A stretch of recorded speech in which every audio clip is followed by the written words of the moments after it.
संबलपुर की सड़कों पर बुधवार रात को छात्र की मौत को लेकर जोरदार हंगामा हुआ। स्कूटी से जाते समय शहर के अंदर एक टूरिस्ट बस ने उसे कुचल दिया।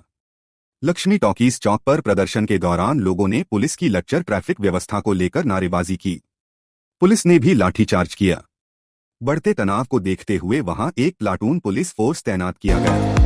ओडिशा का जब भी जिक्र आता है तो सबसे पहली तस्वीर जेहन में उभरती है वहां के पारंपरिक और फेमस व्यंजनों की। ऐसे में हम आपके लिए फेमस फूड इन ओडिशा की लिस्ट लेकर आए हैं जो शाकाहारी हैं और खाने में भी काफी स्वादिष्ट लगते हैं। एक बार टेस्ट करने के बाद आप इन्हें बार बार खाना पसंद करेंगे। ओडिशा में बामड़ा नीलमणि नामक शख्स ने प्रेमिका की बेवफाई से दुखी होकर खुदकुशी कर ली है। 6 महीने पहले उसकी प्रेमिका किसी और लड़के के साथ फरार हो गई, जिससे प्रेमी डिप्रेशन में चला गया। ऊपर से घटना वाले दिन पिता ने भी यह कहते हुए डांट लगाई कि लड़की को भूलकर अब अपने काम में मन लगा। विश्व प्रसिद्ध जगन्नाथ रथ यात्रा के लिए रथ निर्माण में लगने वाली लकड़ी को लेकर कटाई शुरू करने से पहले पूजा अर्चना की गई। नयागढ़ में गनिया प्रखंड के बड़राउल पीठ में पारंपरिक विधि विधान से पूजा अर्चना की गई। 4 सदस्यीय विशेष प्रतिनिधिमंडल आज्ञामल महाप्रसाद महार्त के साथ तलवार लेकर मां बड़राउल ठकुरानी पीठ पहुंचे और पूजा अर्चना की। रेल मंत्री अश्विनी वैष्णव, शिक्षा मंत्री धर्मेंद्र प्रधान, पर्यावरण मंत्री भूपेंद्र यादव, स्वास्थ्य मंत्री मनसुख मंडाविया और पूर्व प्रधानमंत्री मनमोहन सिंह सहित 57 नेता अप्रैल में अपना कार्यकाल पूरा करेंगे। हिमाचल प्रदेश से राज्यसभा के लिए दोबारा नामांकन के लिए भाजपा अध्यक्ष जेपी नड्डा को अपने गृह राज्य से बाहर सीट तलाशनी होगी, क्योंकि वहां कांग्रेस सत्ता में है।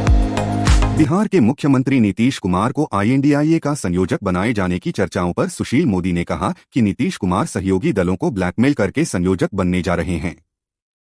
उन्हें उम्मीद थी कि वह PM पद के उम्मीदवार बनेंगे, इसलिए वह NDA से अलग हो गए थे, लेकिन उन्हें संयोजक पद का झुंझुना पकड़ा दिया गया। कर्नाटक कांग्रेस विधायक HA इकबाल हुसैन ने बृहस्पतिवार को कहा कि राम उनके परिवार के भगवान हैं और वह उनके भक्त हैं। रामनगर के विधायक ने यह भी कहा कि वह रामोत्सव को भव्य लेकिन धर्मनिरपेक्ष तरीके से मनाएंगे। हुसैन ने संवाददाताओं से कहा, मैं पहले ही कह चुका हूं कि मैं राम भक्त हूं। समाजवादी पार्टी के राष्ट्रीय महासचिव शिवपाल ने कहा कि समाजवादी पार्टी सभी धर्मों का सम्मान करती है। राम मंदिर का अगर निमंत्रण नहीं मिलेगा तो भी अयोध्या जाएंगे। राम मंदिर कोर्ट के आदेश पर बन रहा है। भगवान श्री राम का सम्मान करते हैं। मंदिर जहां होगा हम लोग पूजा वहां करेंगे। उन्होंने भाजपा पर आरोप लगाया कि वह पूंजीपतियों की पार्टी है। वरिष्ठ IPS अधिकारी रश्मि शुक्ला को गुरुवार को महाराष्ट्र के नए पुलिस महानिदेशक DGP नियुक्त किया गया। इस संबंध में महाराष्ट्र के गृह विभाग ने आदेश जारी किया। रश्मि शुक्ला महाराष्ट्र की पहली महिला DGP बनी हैं। इससे पहले वह पुणे पुलिस आयुक्त के रूप में सेवा दे चुकी हैं। इससे पहले वरिष्ठ IPS अधिकारी रजनीश सेठ महाराष्ट्र के DGP थे, जो 31 दिसंबर को सेवानिवृत्त हुए। उत्तर प्रदेश में स्कूलों के खुलने के समय को लेकर बदलाव किया गया है। माध्यमिक शिक्षा निदेशक डॉक्टर महेंद्र देव ने इस संबंध में प्रदेश के सभी स्कूलों को निर्देश जारी किया है। निदेशक के अनुसार प्रदेश के सभी स्कूलों के खुलने के समय को बदलकर सुबह 10 बजे का कर दिया गया है। विदेश मंत्रालय के प्रवक्ता रणधीर जायसवाल ने कहा कि चीन पर भारत की स्थिति स्पष्ट है और दोनों देश के बीच रिश्ते सामान्य नहीं हैं। उन्होंने आगे कहा कि भारत और चीन ने अक्टूबर और नवंबर में सैन्य और राजनयिक पक्ष दोनों पर बातचीत की है। पूर्वी लद्दाख में गतिरोध को कम करने के चल रहे प्रयासों के तहत चुशुल में कोर कमांडर स्तरीय वार्ता भी हुई थी। जीनत अमान बॉलीवुड की दिग्गज अभिनेत्रियों में से एक रही है। उन्होंने कई हिट फिल्मों में काम किया है।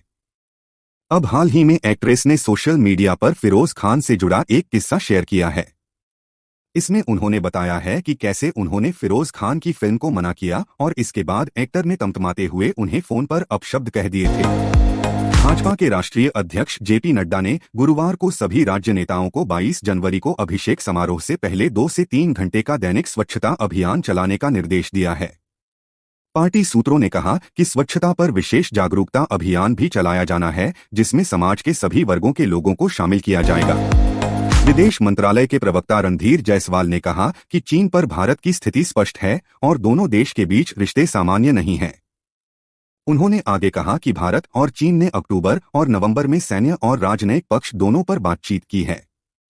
पूर्वी लद्दाख में गतिरोध को कम करने के चल रहे प्रयासों के तहत चुशुल में कोर कमांडर स्तरीय वार्ता भी हुई थी। रूस यूक्रेन के बीच चल रही जंग को लगभग 2 साल होने को हैं। एक लंबे समय से यूक्रेनवासी युद्ध की विभीषिका झेल रहे हैं। इसके बावजूद रूस लगातार यूक्रेन पर मिसाइलों से हमले कर रहा है। इसी कड़ी में पुतिन की सेना ने गुरुवार को सेंट्रल यूक्रेन के क्रोपिवनित्स्की पर मिसाइल से हमले किए, जिसमें एक नागरिक की मौत हो गई और 8 घायल हो गए। विदेश मंत्री एस जयशंकर अपने 2 दिवसीय नेपाल यात्रा पर गए हुए हैं। उन्होंने नेपाल के प्रधानमंत्री पुष्प कमल दहल प्रचंड से मुलाकात की। इस दौरान नेपाल और भारत के बीच दीर्घकालिक बिजली समझौते पर हस्ताक्षर किए गए। समझौते के तहत नेपाल अगले 10 सालों तक भारत को 10,000 मेगावाट बिजली का निर्यात करेगा। नेपाल के ऊर्जा सचिव ने द्विपक्षीय समझौते पर हस्ताक्षर किए हैं। दक्षिण कोरिया की जासूसी एजेंसी की एक रिपोर्ट आने के बाद किम जोंग उन की 10 साल की बेटी चर्चा में है। जासूसी एजेंसी की रिपोर्ट आने के बाद तानाशाह किम जोंग उन के उत्तराधिकारी को लेकर अटकलों का दौर शुरू हो गया है। दक्षिण कोरिया की जासूसी एजेंसी ने गुरुवार को कहा कि उत्तर कोरियाई नेता किम जोंग उन की बेटी को उनके संभावित उत्तराधिकारी के रूप में देखा जाता है। आज शेयर बाजार हरे निशान पर कारोबार कर रहा है। इस कारोबारी हफ्ते में पहली बार बाजार ने बढ़त हासिल किया है। आज सेंसेक्स अंक और निफ्टी अंक की तेजी के साथ बंद हुआ है। डॉलर के मुकाबले रुपया भी तेजी के साथ बंद हुआ है। वहीं कच्चे तेल की कीमतों में उतार चढ़ाव जारी है।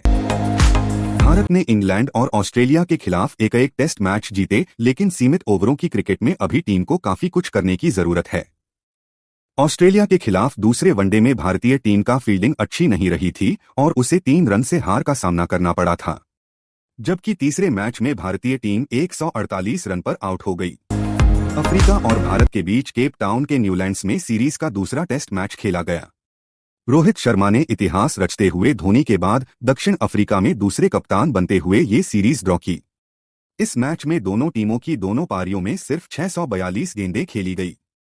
ऐसे में यह सबसे कम गेंदों में खेले जाने वाला पहला टेस्ट मैच बन गया।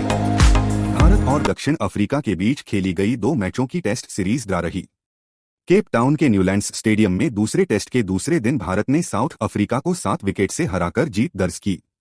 इसके साथ ही भारतीय टीम केप टाउन में टेस्ट मैच जीतने वाली पहली एशियाई टीम बनी।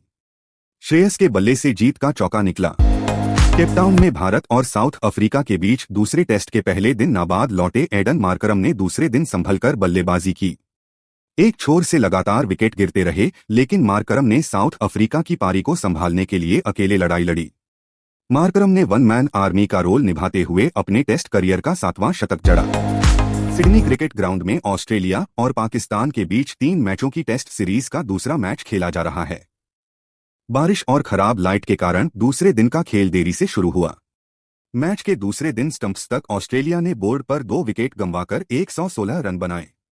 ऑस्ट्रेलिया को पहली पारी में पाकिस्तान की बराबरी करने के लिए 197 रन की जरूरत है। बिग बॉस 17 के कंटेस्टेंट्स समर्थ जुरेल को नेशनल टीवी थप्पड़ मारने की वजह से अभिषेक कुमार का नाम लगातार सुर्खियां बटोर रहा है। इस मामले को लेकर अभिषेक कुमार के फैंस के लिए अब एक बेहद बुरी खबर सामने आ रही है।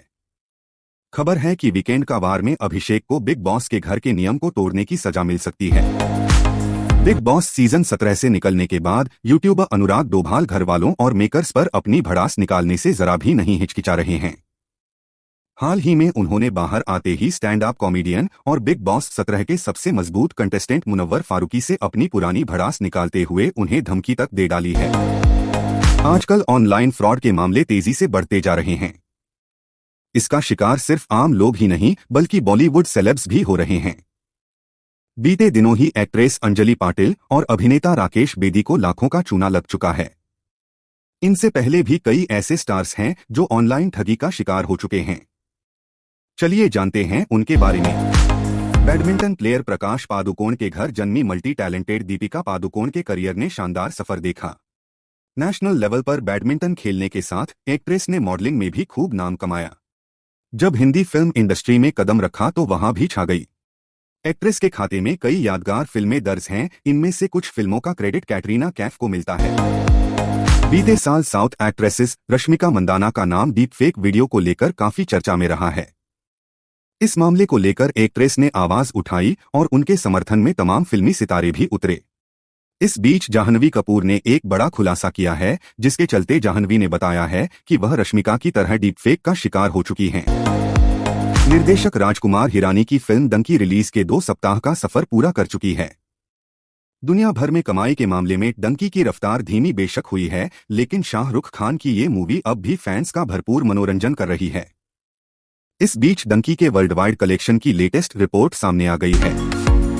हेल्दी लाइफ भला कौन नहीं चाहता, लेकिन आजकल की जिंदगी में खराब खानपान और जीवन शैली से जुड़ी कुछ बुरी आदतें आपको वक्त से पहले बूढ़ा बनाने का काम करती हैं। जवानी के दिनों में ही कई लोगों को जोड़ों के दर्द का सामना करना पड़ता है। यहाँ हम आपको उन टिप्स के बारे में बताने जा रहे हैं जिन्हें फॉलो करके आप अपनी बोन हेल्थ को दुरुस्त कर सकते हैं।